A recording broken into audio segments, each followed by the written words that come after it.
Deep roots of catastrophe. Partly molten Florida-sized blob forms atop Earth's core.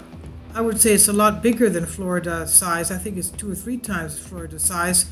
This is by University of Utah.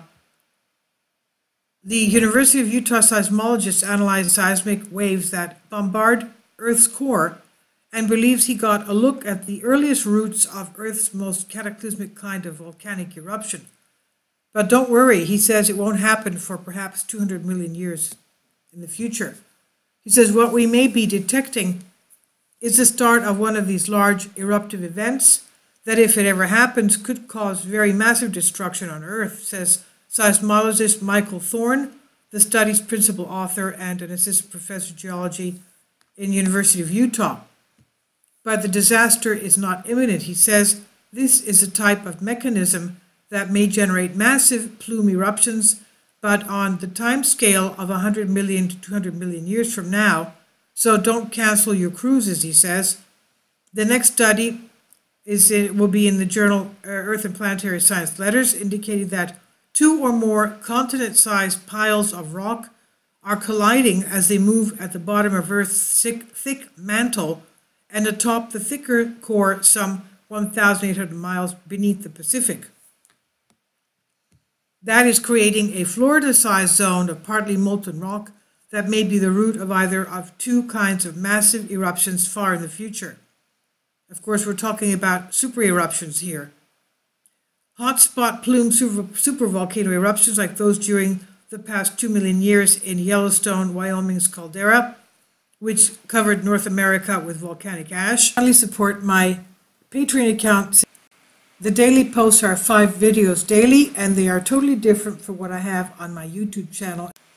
Thank you so much for your support and that you find all my content so interesting. You'll find the Patreon account details in the description box.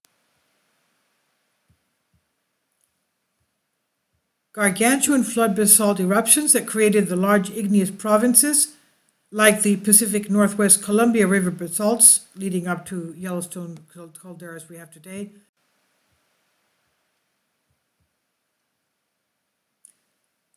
And so that was 17 to 15 million years ago. India's Deccan traps some 65 million years ago, and the Pacific huge Ontong Java Plateau basalts, which buried an Alaska-sized area 125 million to 199 million years ago. These very large, massive eruptions, and they lasted for millions of years, may be tied to some extinction-level events, Thorne said. The Ontong eruptions have been blamed for oxygen loss in the oceans and a massive die-off of sea life. Since the early 1990s, scientists have known of the existence of 2 continent-sized thermochemical piles sitting atop Earth's core and beneath most of Earth's volcanic hotspots, one under much of South Pacific and extending up to 20 degrees north latitude, and the other under the volcanically active Africa. Using the highest resolution method yet to make seismic images of the core mantle boundary, Thorne and colleagues found evidence the pile under the Pacific actually is the result of an ongoing collision between 2 or more piles. Where they are merging is a spongy blob of partly molten rock the size of Florida, Wisconsin, or Missouri beneath the volcanically active Samoa hotspot. Thorne says the study's computer simulations show that when these piles merge together, they may trigger the earliest stages of a massive plume eruption. We're talking about a supervolcanic eruption here. Thorne conducted the new study with Alan McNamara and Edward Garnier-Nero of Arizona State University, and Gunnar Jank and Henner Eagle of University of Munich in Germany. The National Science Foundation funded the research. Probing the deep Earth with seismic waves, CT scans of the Earth. Seismic imaging uses earthquake waves to make images of Earth's interior, somewhat like X-rays make CT scan pictures of the inside of the human body.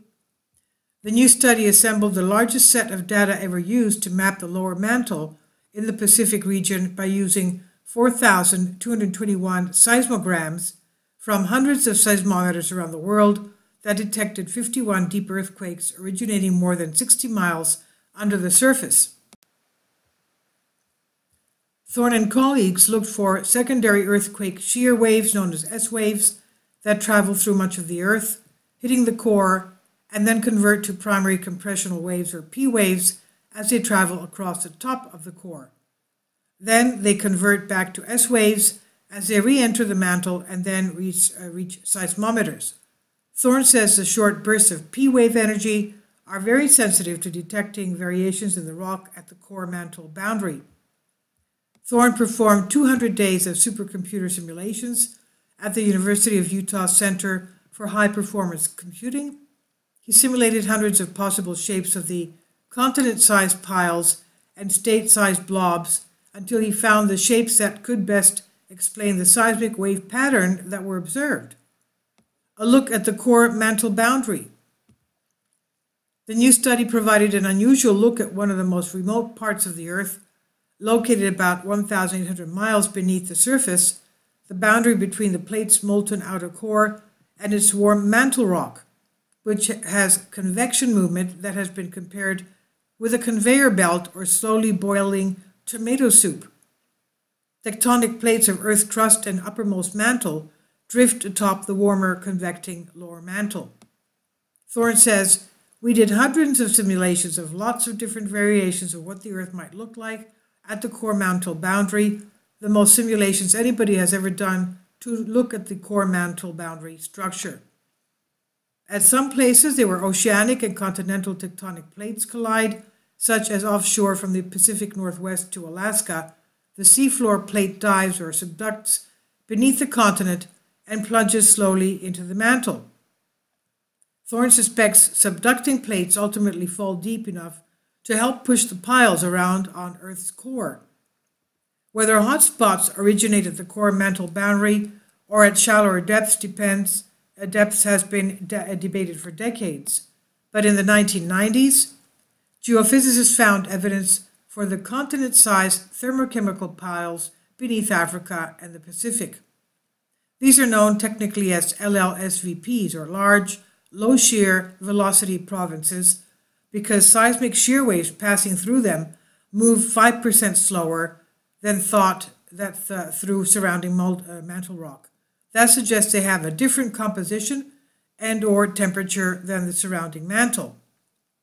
Previous studies also observed smaller blobs of rock, measuring about 60 by 60 miles on the edges of continent-sized masses. Seismic shear waves move as much as 45% slower through these blobs, known technically as ULVZs, or ultra-low velocity zones, indicating they may be spongy and partly molten.